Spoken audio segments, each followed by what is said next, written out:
அண்ணன் முனிரத்னம் அவர்கள், அண்ணன் கதிரேசன் அவர்கள், அண்ணன் பிரபாகரன் அவர்கள், அண்ணன் சரவணன் அவர்கள், அண்ணன் கிருஷ்ணராஜ் அவர்கள் மற்றும் இங்கே மிக சிறப்பாக வருடம் நம் மக்கள் திறமைகளை, நம் குழந்தைகள் திறமைகளை வளர்க்க வேண்டும். நம் மக்களுடைய குழந்தைகள் எல்லாம், மாணவ செல்வங்கள் எல்லாம் மேம்பட்டு அவர்கள் நல்ல நிலைமைக்கு வர வேண்டும். அவர்கள் திறமைகளை வெளிப்படுத்த வேண்டும். அவர்கள் இங்கு மட்டுமல்ல, தமிழ்நாடெங்கும் நாடெங்கும் அவர்கள் புகழ் பரவ வேண்டும் என்று உண்மையாலுமே நம் மக்களுக்காக வருடம் மட்டுமல்ல, ஒவ்வொரு நாளும் நம் மக்களுக்காக அவர்கள் நேரத்தை அர்ப்பணித்துக் கொண்டிருக்கிறார்கள். அவர்களுக்கு எனது மனமார்ந்த வாழ்த்துக்களை தெரிவித்துக் கொள்கின்றேன். துர்காஸ்ரீ சன்சை நகர், 3வது பரிசு ரக்ஷிதா கீழ்கொதுகிரி.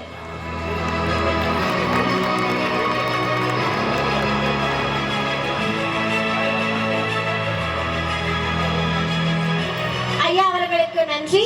இவரை தொடர்ந்து அண்ணல் அம்பேத்கர், தந்தை பெரியார் போன்றவர்கள் எடுத்த முயற்சியும் செய்த தியாகங்களையும் இன்று இழிவுபடுத்தும் வகையில் பல நிகழ்வுகள் அரங்கேறிக் கொண்டே இருக்கின்றது.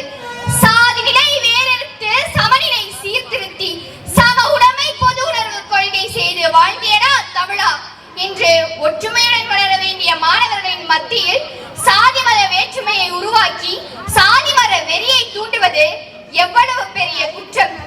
பல்வேறு வேறுபாடுகள் நிறைந்த இந்தியாவில் ஒற்றுமையை உருவாக்கிய போதிலும் இன்று நாளைய தலைமுறையாக விளங்கும் மாணவர்கள் மத்தியில் தவறான புரிதலையும் எண்ணத்தையும் ஏற்படுத்தினால் நாளைய தலைமுறை என்பது